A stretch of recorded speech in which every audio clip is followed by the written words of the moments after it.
Bem, bora retomar um pouquinho do que a gente falou na aula passada, né? Então, na aula passada a gente realizou rodou, né, o Remote Time, instalou as dependências e gerou as pastas de resultados, né? Hoje eu queria mostrar para vocês, explorar um pouquinho essas pastas com os resultados. No caso, o tópico central de hoje vai ser o pós-processamento, né, do banco de gerados, do banco de dados gerado e algumas aplicações que eu vou apresentar para vocês. Então, primeiro a gente vai dar uma olhada nos resultados e visualizar as runs que a gente gerou, né? Então, eu vou mostrar as pastas para vocês. Aqui, só.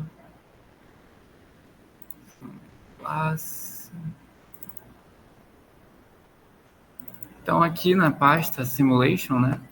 A gente vai aqui no RWS Simulations, exemplos, Simulations, onde foi que a gente definiu a nossa saída. E aqui estão nossos outputs, né? Então, aqui tem a runs, tem o conteúdo de todas as runs do nosso cenário, que foi rodado no Rails Insight, junto com o Sumo, né? E aí, aqui a gente tem a base da simulação, algumas informações do Rails Insight, e também algumas informações do Sumo. E aqui o mais importante, né? Todos aqueles requests que a gente selecionou no Rails Insight, eles vão aparecer aqui para gente. Um que eu queria mostrar para vocês, que esses aqui são arquivos P2M, né? Um dos mais importantes aqui que eu queria mostrar para vocês seriam os caminhos, né? Os raios em si. Então, aqui nessa Run 0, a gente tem várias informações sobre os raios. Aqui tem uma descrição de como funciona, né, esse arquivo. Eu vou passar um pouquinho rápido aqui, mas aqui tem informações, por exemplo, sobre o total de interações, a fase, o tempo de chegada, o ângulo de chegada, o ângulo de partida, várias informações sobre cada raio gerado na cena. No caso, como a gente teve 2 RX na cena, né, e um TX, então aqui vão ter informação dessas 2 combinações, o TX com RX1 e o TX com RX2. Esse primeiro aqui é sobre o TX e RX1. Então aqui a gente vê as informações de cada raio, quais tipos de interação teve. No caso, entre o TX e o RX nesse raio, teve somente uma reflexão. E aí vai também mostrar as coordenadas do TX, as coordenadas do RX, coordenada que houve a interação de reflexão. Então, aqui nesse arquivo P2M, vocês vão obter todos os dados dos raios que foram gerados na cena. Dito isso, a gente vai dar uma olhada na run em si, no Rails Insight, né? Então, aqui eu vou entrar no servidor, e como eu falei para vocês, a GUI do Rails Insight eu não consigo acessar ela no Linux. Então, eu estou usando o servidor aqui do LAS, para que eu consiga abrir o modelo no Rails Insight na GUI dele, né? Então, aqui eu vou abrir. Vou abrir na versão que eu falei para vocês, que é a versão um pouco mais antiga, só para estar de acordo com o que foi falado anteriormente, né? Então, eu venho aqui. Percebam que essa daqui, ó, são as runs que foram geradas lá no sistema Linux, né? Então, eu joguei para cá e aqui está um modelo. Agora eu vou importar esse modelo. Caso eu abri ele. Vem aqui em Project, Open Project. Aqui já está na run 056 e vou abrir ele aqui. Aqui estão os elementos da nossa cena, né, os objetos da cidade. Esse daqui é aquele random line, .object, né, que está relacionado ao fenômeno de diffuse scattering nos RX. Aí aqui a gente tem os materiais. Tudo isso daqui a gente configurou naquela segunda aula, se eu não me engano. As antenas, a quantidade de transmissores e receptores, a historiária e, por fim, os outputs, né? Então aqui a gente pode ver todos aqueles arquivos PitchWem, eles podem ser abertos aqui no Rails Insight. No caso mais importante para a gente só vai ver a propagação dos raios. Então, não sei se vocês se lembram, para a gente ver, a gente vem aqui, faz o load dos RX, e aqui estão os raios, né? Então aqui eu não vou abrir todos, senão vai ficar uma confusão. Então eu vou apenas ver alguns raios. Vou colocar 3. Pronto. Na verdade, aqui foi os 3 últimos. Não. Não, os 3 primeiros, que eles têm a maior potência, né? Então agora eu venho aqui na tela de visualização e consigo ver o traçado de raios da nossa simulação. Então, novamente, aqui eu tenho RX e aqui eu tenho TX e aqui eu tenho os dois RX. Isso daqui vocês conseguem ver, né, que houve uma evolução temporal. No caso, se eu iniciasse o Run 0 aqui, rodasse o Run 0, vocês veriam que o carro estaria bem aqui. No caso, esses dois ônibus estariam bem aqui. Aí o Rainbow Time pegou as informações de posição que a gente estabeleceu nas rotas, né, no sumo. E aí esses carros eles foram caminhando aqui e cada run daquela lá representa um instante de tempo aqui no nosso cenário, né? E aí vocês confirmam se está tudo direitinho, se os raios que vocês estabeleceram estão todos aqui. Só uma confirmação, né? Então, creio que seja isso. Sobre a visualização dos resultados. E agora a gente pode passar.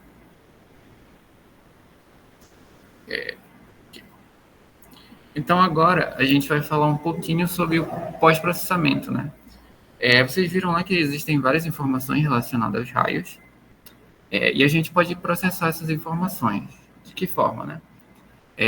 Não sei se vocês se lembram, eu falei para vocês sobre um repositório chamado 5GM Data.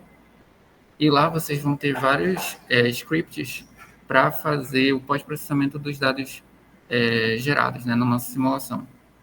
O primeiro deles é o toDB generation, né? A gente vai gerar um arquivo .db e, no caso, esse código ele utiliza os arquivos PitchWem gerados pelo Rails Insight via RainMapTime e cria um banco de dados, né?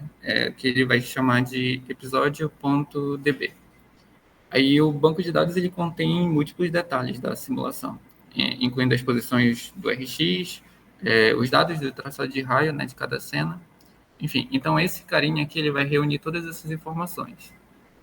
Eu vou mostrar para vocês o script, né? Só um momento.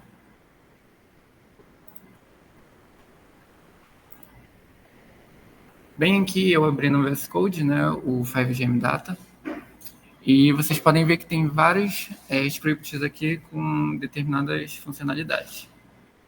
O primeiro deles que eu vou abordar com vocês, é o toDB. Esse vai gerar o nosso arquivo episodedata.db, né? Bora dar uma olhada nele aqui. Eu não vou falar com profundidade, tá? Vou falar só mais alguns parâmetros que devem ser corrigidos aqui. Mas, basicamente, vocês vão alterar somente um parâmetro. Cadê? Tentando encontrar. Se bem que esse daqui não tem os parâmetros de análise diária. Tá, então, esse daqui, basicamente, é só rodar o comando para executar o script. Deixa eu executar aqui.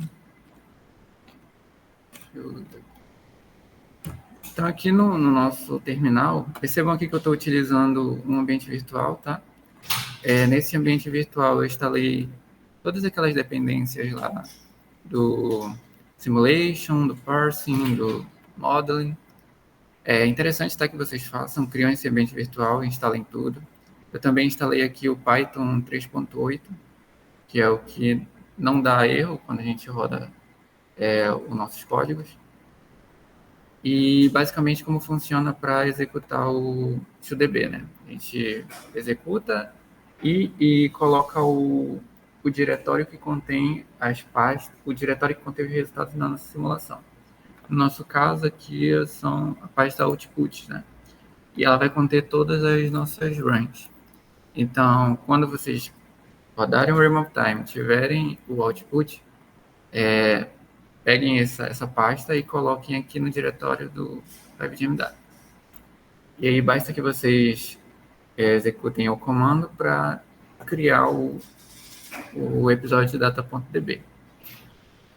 Uma atenção especial é que quando vocês gerarem a primeira vez esse arquivo .db, tomem cuidado para quando vocês forem gerar a segunda vez. Por quê? Quando o código gera a segunda vez, ele não faz a substituição desse carinha aqui que já existe. Ele vai concatenar. Então, ele vai pegar as informações de onde parou da execução, da primeira execução, e depois vai adicionar os dados da segunda execução. Então, por exemplo, se eu rodasse 2 vezes esse código aqui, ele teria o banco de dados repetido 2 vezes nesse episódio de data.db. Então, tomem cuidado, né? Se vocês já tiverem um arquivo desse aqui, vocês podem prejudicar, né? Vocês podem... como é que fala? Podem danificar o arquivo, né? Jogando informações que são desnecessárias. Então, a todo momento que vocês rodarem esse código aqui, tentem ficar atentos de que não tenha nenhum episódio .data aqui já no diretório. Então, bora pro próximo. Deixa eu voltar aqui.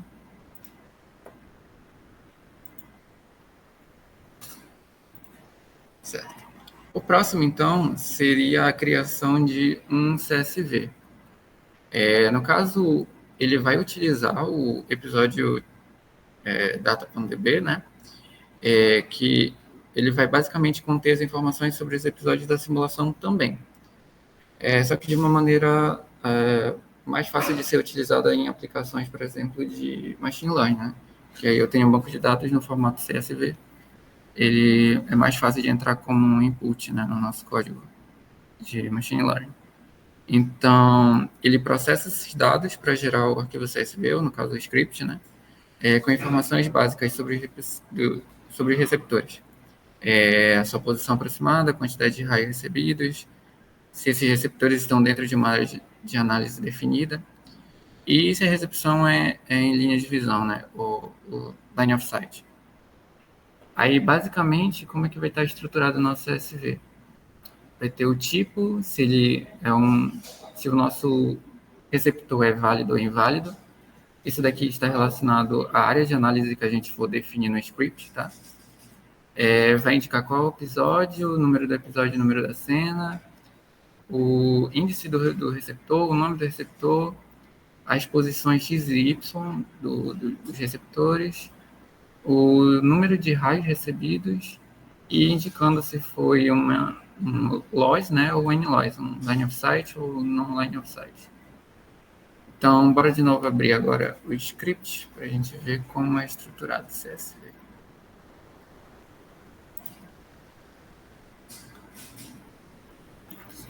Então, aqui o primeiro que a gente utilizou foi o todb.py. Agora o próximo seria esse akgenerate infolist, né? Bem, aqui a gente precisa mudar somente uma coisa, que é basicamente a área de análise. Isso daqui ele vai definir quais carros na nossa cena a gente quer que seja válido. Por exemplo, se a gente definir lá um retângulo no nosso cenário, qualquer carro que esteja fora desse retângulo aqui, estabelecido por essas coordenadas, ele vai ser dito como inválido. Então, basicamente, é uma forma de limitar a nossa área de estudos, né?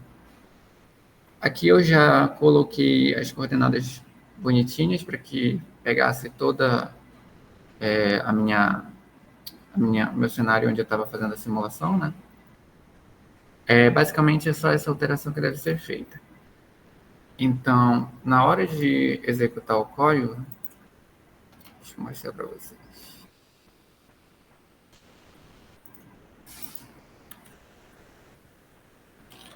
Aqui. a gente vai utilizar essa linha de comando aqui. No caso, esse código ele faz o print do CSV no terminal. Aí uma forma de a gente jogar ele para um tipo de arquivo CSV, a gente utiliza esse operador aqui e indica o nome do arquivo a ser gerado, né? CSV. No meu caso, eu gerei o teste.csv.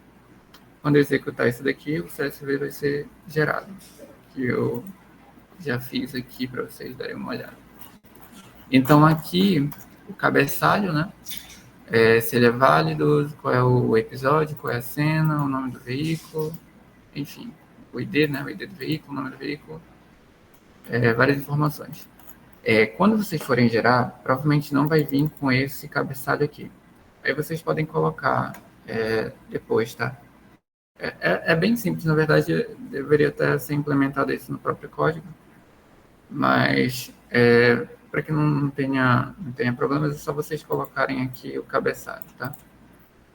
E também provavelmente vai surgir alguns resíduos, que é testes de verificação, né, testes de sanidade, para ver se todos a quantidade de N-LOIs e LOIs estão, a soma deles está igual ao total de interações que teve no nosso cenário. Então, provavelmente vão surgir esses ruídos, basta que vocês apaguem aqui. Deixa eu ver se eu mostro para vocês. Ele tem alguns prints aqui, ó. Esses prints vão aparecer lá no nosso CSV, aí vocês podem apagar. Isso daqui é só para a gente ter certeza de que as coisas estão correndo corretamente, né? Certo.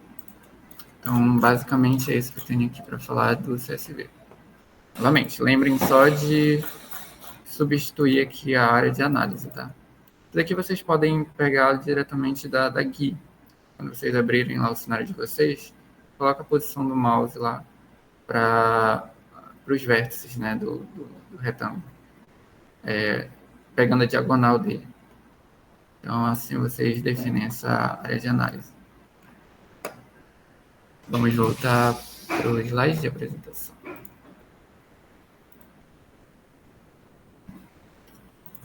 Vamos lá. O próximo também é uma forma de organizar um pouco melhor, né, o nosso banco de dados, que é, no caso, a geração de um arquivo HDF5, né? No caso desse script, ele vai processar um banco de dados contendo informações sobre os episódios de simulação, onde ocorrem as transcrições de sinais, né? O objetivo do código é basicamente analisar as informações de cada episódio, calcular e armazenar os dados sobre os canais de comunicação, que no caso são os nossos raios. Esse código ele pode tanto gerar o HDF5 como um arquivo NPZ, tá? Isso é alterado lá dentro do código. Vocês escolhem qual é o output do código. Mas por que, né, a gente utiliza o HDF5? Ele basicamente armazena com uma eficiência grande volume de dados, que provavelmente vai ser o caso de simulação de comunicação, né? Comunicação RES. A gente tem um grande volume de dados, então esse tipo de armazenamento, nesse tipo de arquivo, ele é muito útil, caso ele suporta dados complexos como matrizes multidimensionais e também pode incluir metadados para melhor documentação. E, além disso, dos benefícios dele é que ele é multiplataforma, né? Então, por exemplo, é muito utilizado quando utilizam dados do Reign of Time no MATLAB. Então, vou mostrar aqui para vocês.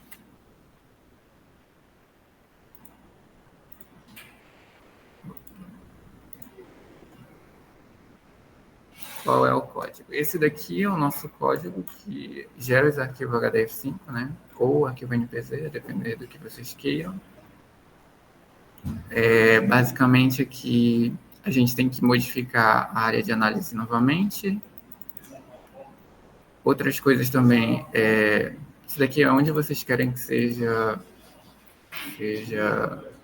salvo o arquivo HDF5, nesse caso eu coloquei nessa parte de resultados.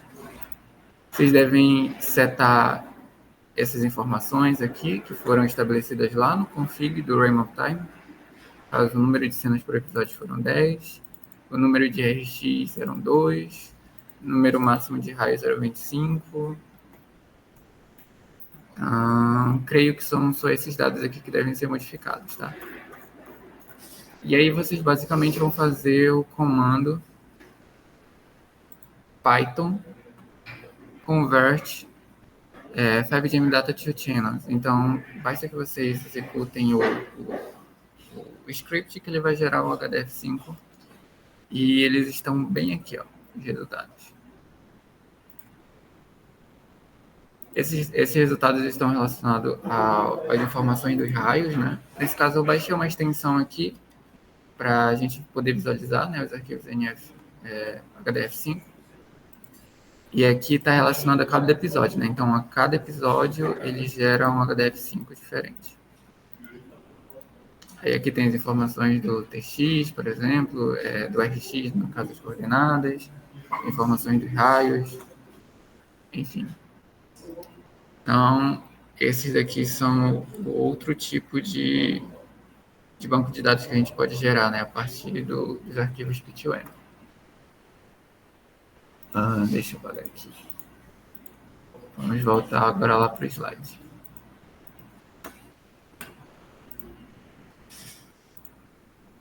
Certo. Então, agora que a gente já falou do HDF5, a gente vai falar sobre a geração de bins, né? No caso, ele gera os dados para a seleção de feixes em comunicação sem fio. Essa é uma das aplicações, né, que eu vou comentar mais adiante. E aí, usando as posições de veículos como entrada, ele gera essa seleção, né? Ele faz essa seleção de feixes. Aí, no caso, o objetivo é criar um conjunto de dados para modelos de aprendizado de máquina que possa auxiliar na seleção dos feixes de comunicação ideal, né, entre um transmissor e um receptor. No caso aqui, vocês podem ver a representação, né, por imagem do que seria. Aqui a gente teria a nossa base station, que é o nosso transmissor, e aqui o nosso usuário, que seria o nosso receptor. A gente pode ter um sistema MIMO aqui, né, para poder gerar esses feixes. Não sei se vocês lembram da primeira aula, que a gente comentou um pouco sobre esses conceitos. Então, a partir de uma disposição de antenas, a gente consegue gerar a formação de um feixe em uma determinada direção, que a gente está representando aqui por um ângulo, né? E a mesma coisa pode ser feita para o receptor.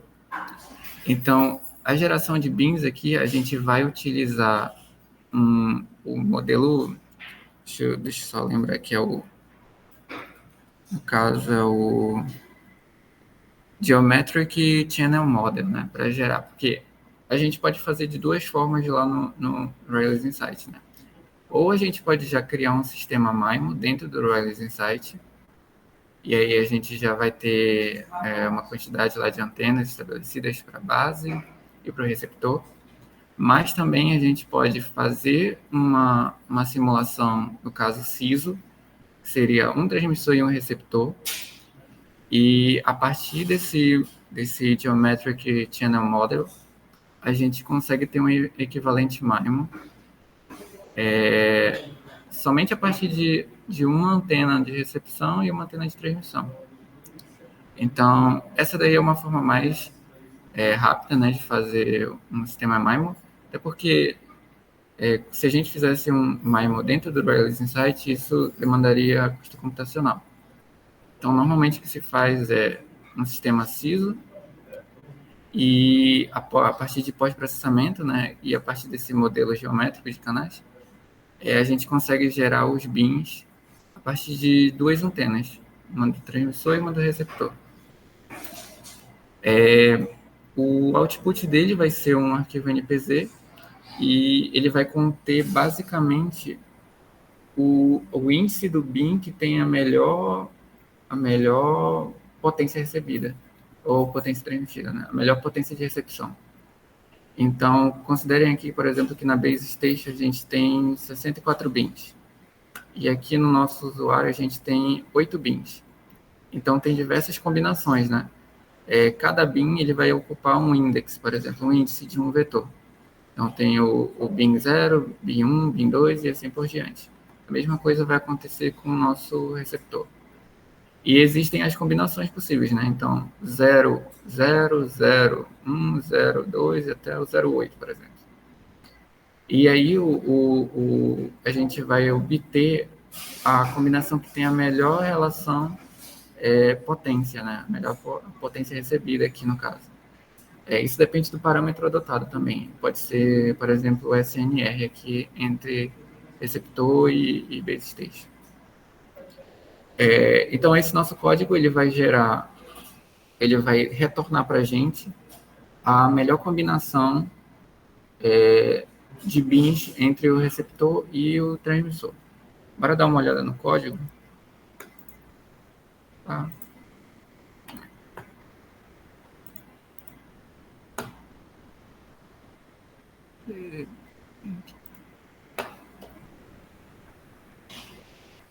Esse código aqui ele vai fazer a geração desse arquivo NPZ, né? E basicamente vocês vão mudar algumas coisinhas aqui também. Deixa eu ver aqui. Basicamente a área de análise, o número de antenas, que no nosso caso é 2, né? A frequência de operação aqui, que no nosso caso é 5 GHz. E vocês podem habilitar aqui, no caso, para gerar os bins, né? O uso desse modelo aqui, o modelo geométrico canal. Creio que sejam só essas modificações que vocês devem fazer no código. Basicamente, vocês vão chamar de novo aqui, executar o script, Python, convert 5GM for bin selection, né? E aí vocês vão obter esse arquivo como saída. Então, esse arquivo aqui, bora dar uma interpretada nele. Basicamente, cada elemento, né, desse vetor aqui, esse vetor mais externo, é o índice do Tx e o índice do Rx que vão ter a melhor relação de potência aqui.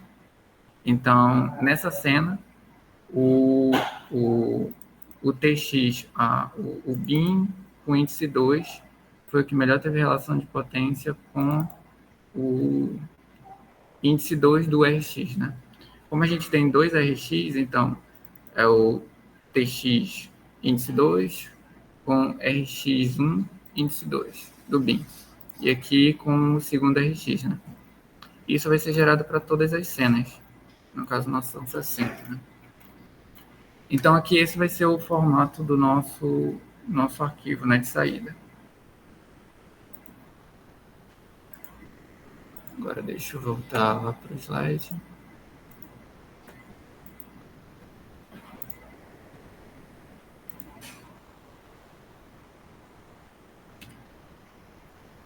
Agora, basicamente, a gente vai explorar um pouco das aplicações, né, que a gente consegue obter a partir dos dados que foram gerados no Frame of Time. O primeiro deles que eu queria falar com vocês seria o Channel Estimation, né, que seria a estimação de canal. E conceituando um pouco, a estimação de canal basicamente é a estimativa de canal e que vai estimar as características do canal entre o transmissor e o receptor, né? Não sei se vocês lembram, canal a gente pode definir como basicamente como o raio ele vai se comportar nesse percurso de Tx a Rx. Então ele vai indicar, por exemplo, variações da fase desse meu sinal, pressões de potência desse meu sinal. E existem várias técnicas, né, de estimativa de canal. Eu vou comentar duas delas com mais detalhes, que seria a estimativa de canal baseada em pilotos, que essa daí é uma maneira mais clássica de fazer estimativa de canal, e o que é normalmente feito, né, no mundo real. Também tem o rastreamento de canal, que é o channel tracking, e por último a previsão de canal, né, que é o channel prediction. Então, bora comentar cada um deles aqui. Falando um pouco da importância, né? Ele vai ser basicamente essencial para garantir a comunicação confiável entre o TX e o RX, né? A gente pode dar uma olhada também nesse diagrama aqui, ó. que ele vai falar um pouco do sistema, né, de comunicação. Então, aqui eu tenho a transmissão do meu sinal SDT, ele vai passar por uma certa modificação, e essas modificações vão ser descritas pelo meu HDT, né, que representa matematicamente o meu canal, adicionado a um ruído que vai chegar no meu receptor. Então, para a gente entender como que o meu RT chega, o meu sinal chega no RX, é de extrema importância que eu entenda como o meu canal está se comportando, né? E para isso a gente estima ele. Aqui é a representação matemática, né, no domínio do tempo, que aqui é o sinal convoluído com a resposta ao impulso do meu canal, mais o ruído, que no caso aqui é o ruído gaussiano. Então, agora falando um pouquinho das técnicas, a gente vai comentar primeiro esse Pilot Based Estimation, né, que ele é uma forma clássica de estimação de canal. Para passar um pouco, mas depois eu volto nesses aqui, tá? Então, aqui utilizando os pilots, né?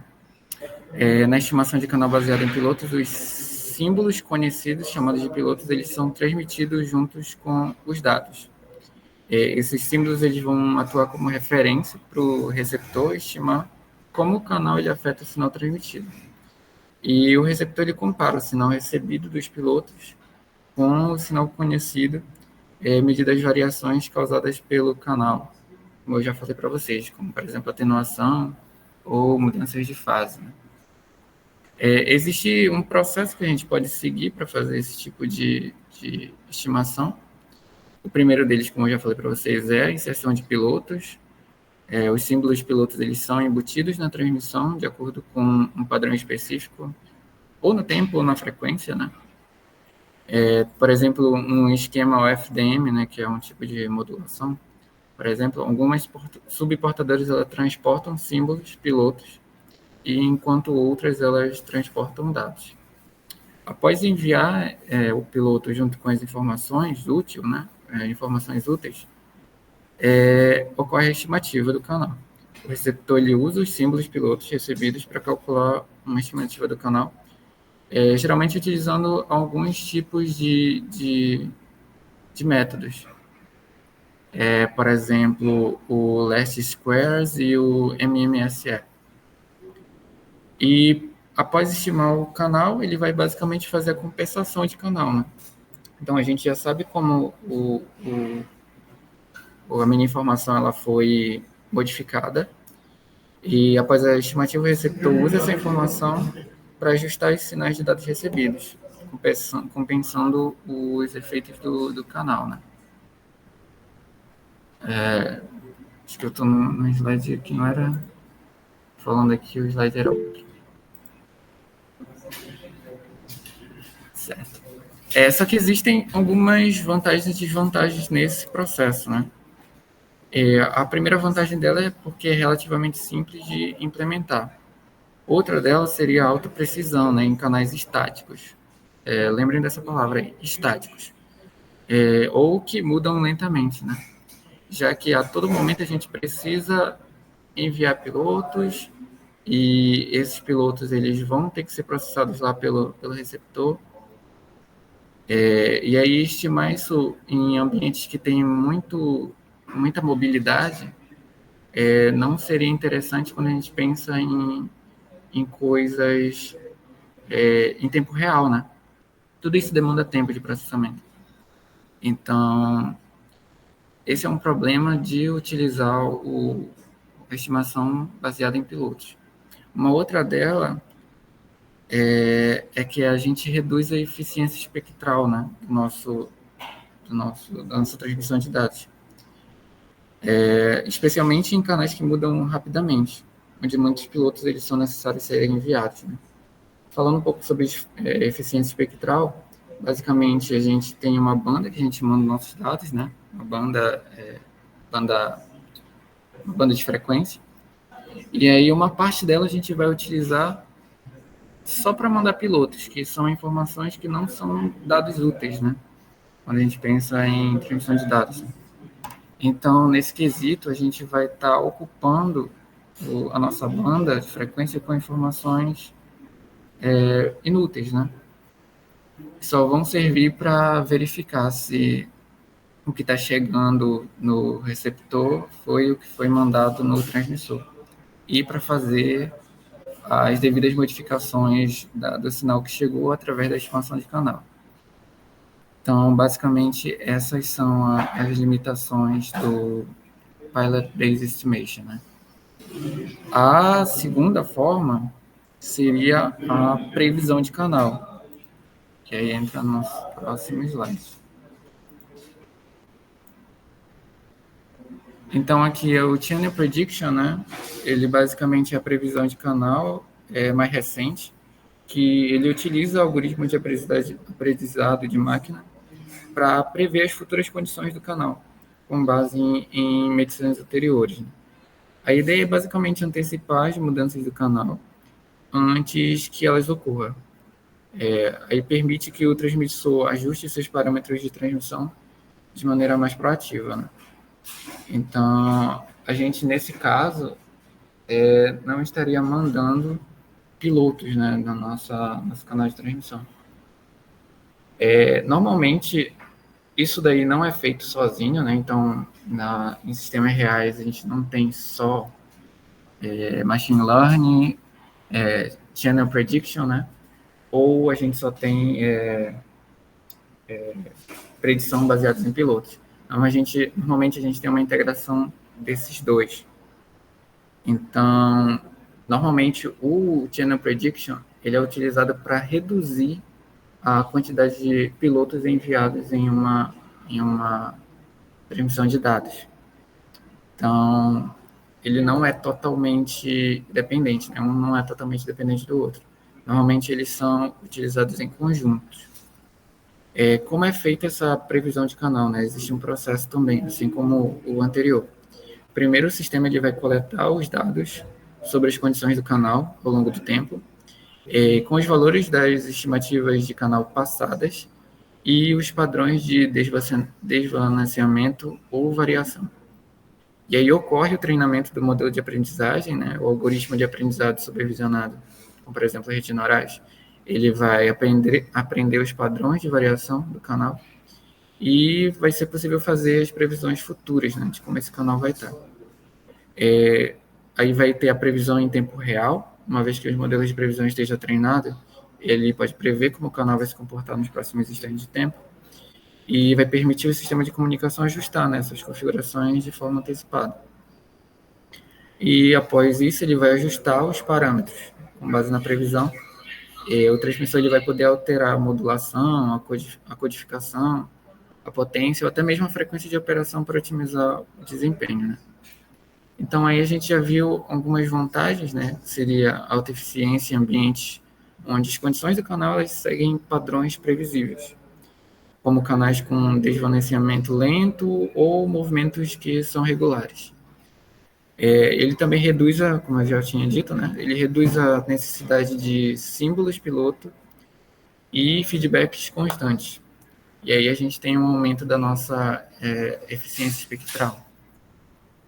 As desvantagens, né, que seria a precisão da previsão, ela vai depender da qualidade do modelo e dos dados históricos. Né?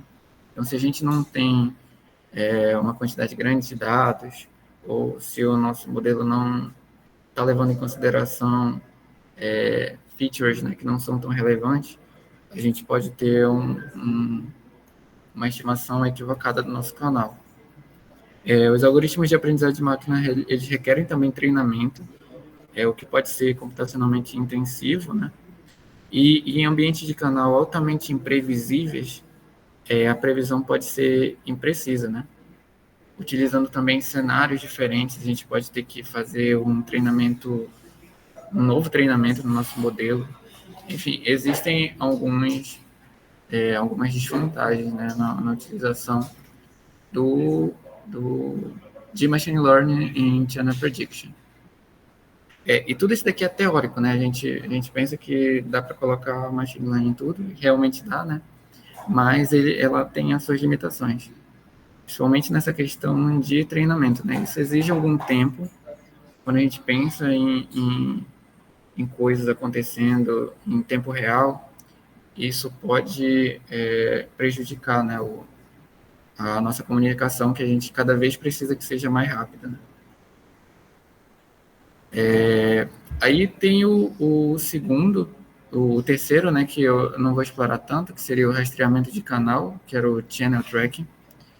O Pode uma rastreamento de pausa canal... rapidinho? Só pedindo para o pessoal, por favor, colocar o nome para a gente registrar a frequência de hoje no chat, tá? Pode voltar, Genivaldo, desculpa a interrupção. Sem problema.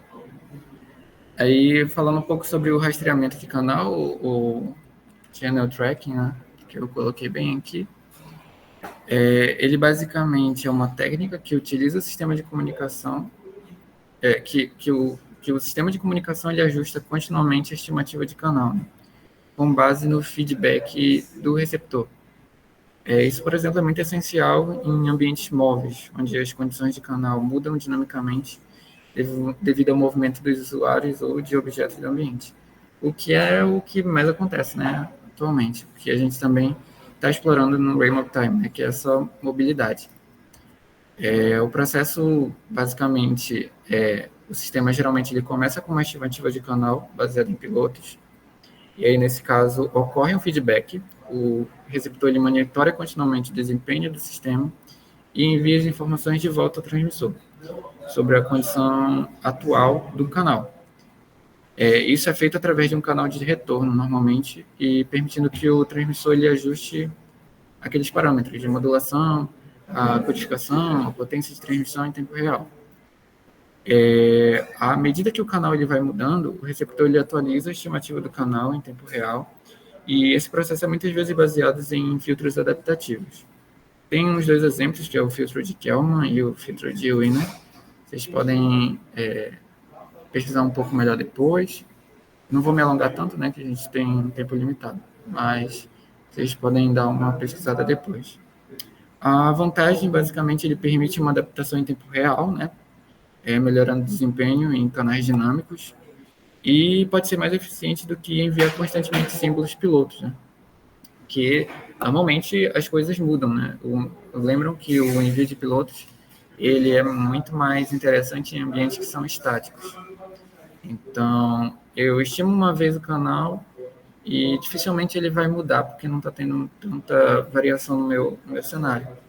Mas em ambientes com grande mobilidade, por exemplo, isso daí já não seria tão interessante, né? As desvantagens do Channel Track, ele basicamente requer um canal de feedback confiável entre o transmissor e o receptor, né? Para poder o transmissor fazer as devidas alterações. E também ele tem uma maior complexidade computacional, devido à necessidade de processamento em tempo real. Vou passar aqui. Então, aqui tem um repositório. Vou apresentar para vocês. Vou só apresentar rapidinho o repositório para vocês sobre essa aplicação de Channel Estimation, que depois vocês podem dar uma olhada. Ele disponibiliza aqui o banco de dados para vocês acessarem.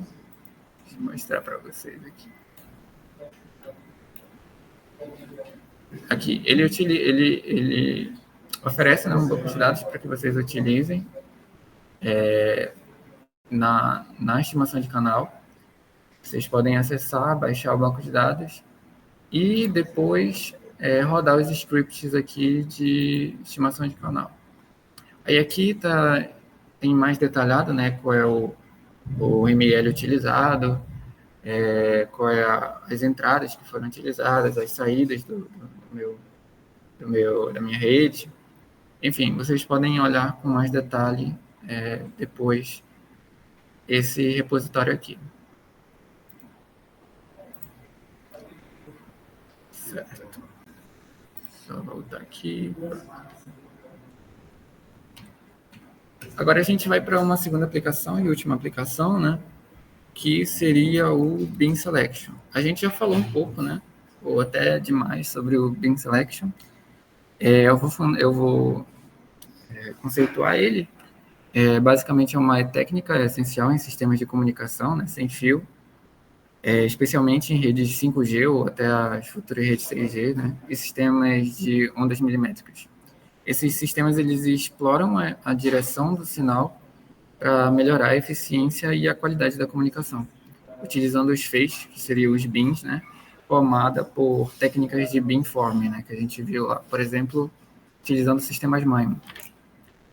Como vai funcionar o beam selection, né? O beam selection ele pode ocorrer tanto no lado do transmissor quanto do lado do receptor. O processo envolve basicamente identificar entre uma variedade de feixes candidatos qual é o mais apropriado para transmitir ou receber dados, né? E aí a gente pode considerar algumas entradas para isso, né? Por exemplo, a posição do usuário ou do dispositivo móvel, mudanças dinâmicas no ambiente, como o surgimento de bloqueios ou a própria mobilidade do usuário, a qualidade do sinal, muito comum é o SNR, e a latência e o tempo de resposta do sistema também podem ser critérios. As fases do processo, como funciona, né? Primeiro vai ocorrer a exploração do canal, o beam sweeping, que a gente chama. Nesta fase, tanto o transmissor quanto o receptor realizam uma varredura, usando os múltiplos feixes em diferentes direções. E o objetivo é medir a qualidade do canal em cada direção para identificar os feixes promissores. No caso, a gente depois vai ter um feedback e avaliação. O receptor ele vai avaliar a intensidade dos feixes recebidos e pode enviar um feedback ao receptor sobre quais feixes apresentam a melhor qualidade, né? Usando métricas como o SNR. E aí vai ocorrer a escolha do feixe. Após identificar os feixes candidatos, o sistema ele vai selecionar o feixe ideal ou um conjunto de feixes preferidos, né? Caso o ambiente continue mudando, ajustes contínuos eles podem ser feitos caso for necessário, né? Então, a gente tem algumas técnicas de beam selection. A primeira delas aqui é a busca exaustiva, né? Então, a busca exaustiva ela vai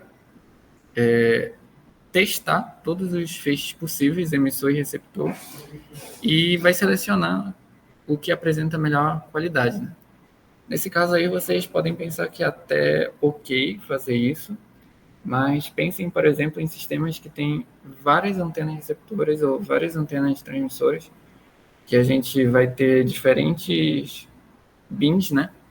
A gente pode ter diferentes direções e combinações muito grandes de beams, né? De combinações de beams. Então, imagina percorrer cada uma dessas combinações para ver qual é a melhor. Isso demanda tempo, né, de processamento. Vocês podem ver aí ao lado um gráfico que ele é relacionado ao Big I/O, que é um termo, né, que a gente utiliza, que basicamente vai dizer para a gente o quão um algoritmo ele é eficiente. No caso da busca exaustiva, ele não é nada eficiente, né, já que ele vai testar todas as combinações possíveis. Imaginem só se a melhor combinação for a última. Então, ele vai ter que percorrer todo o meu conjunto de possibilidades e a última só que é a correta, ou a que tem o melhor desempenho, né, na comunicação. Então, isso vai demorar tempo. Então, existem formas aí da gente melhorar isso. Uma delas, por exemplo, é o Top K Selection. Como é que ele vai funcionar, né? Em vez de realizar uma busca exaustiva sobre todos os feixes disponíveis, né, o algoritmo ele usa o Top K para filtrar os K melhores candidatos com base em um critério específico, né? Como é que ele vai ser a etapa, né, desse algoritmo? Ele faz uma coleta inicial de 2 informações. Ele mede ou estima os parâmetros do canal, como ganho de sinal, para todos os feixes disponíveis. E aí ele faz uma filtragem a partir dos feixes, ele ordena as opções com base no critério definido, por exemplo, o ganho em SNR, e seleciona apenas os K melhores com conjunto de feixes, né? Combinação de feixes. Após escolher os top K, o sistema ele realiza as medições mais precisas ou faz uma avaliação detalhada desses feixes para escolher o melhor feixe final. Então, a gente, ao invés de escolher todas aquelas possibilidades, ao invés de investigar todas as possibilidades, a gente vai investigar somente aquelas que têm melhor desempenho com base em determinado critério, né? Isso já reduz um pouco como eu posso falar, a complexidade do meu algoritmo, né? E deixa ele um pouco mais eficiente. Então, passando aqui. Então, aqui a gente pode também utilizar o Machine Learning, né? Para fazer o Bin Selection. No caso, o Machine Learning ele é utilizado para prever o melhor feixe com base em dados históricos. Percebam que a gente está falando muito de dados, né? Então, a gente precisa de dados para treinar esses modelos. E o ML ele pode aprender padrões nas variações do canal e antecipar qual feixe provavelmente terá o melhor desempenho. E isso aí basicamente vai evitar as buscas exaustivas, né? As técnicas comuns de ML no Bin Selection normalmente são de classificação. Algoritmos como o KNN, que é o K-Nearest Neighbors, ou redes neurais, né, são usados para classificar os feixes mais adequados, com base em características do canal. Por exemplo, ele vai fazer a classificação lá, dizendo qual daqueles feixes é bom, ótimo ou ruim. Então, é uma forma de utilizar ML. Como é que ele vai otimizar, né, o processo de Bin Selection? O primeiro deles é a redução de latência. Em vez de testar os feixes em tempo real, o sistema ele usa um modelo preditivo treinado para escolher diretamente o melhor feixe. Então, isso com certeza vai reduzir a latência. A integração com o TopK também é possível. O ML ele pode ser utilizado para pré-selecionar os K melhores feixes, otimizando ainda mais a abordagem, né, TopK, e assim a busca final é restrita aos candidatos mais promissores. Então, ao invés de a gente gerar o TopK fazendo a busca em todas as combinações e gerando aquelas mais promissoras, o ML, modelos de machine learning eles já podem prever quais seriam os K melhores feixes, e aí eu só iria testar nesses K promissores, né?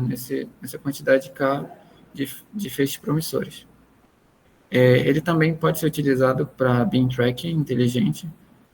Algoritmos de machine learning, eles permitem que o sistema ele aprenda o comportamento do canal, né, ao longo do tempo e ajuste dinamicamente o feixe em tempo real, minimizando as perdas.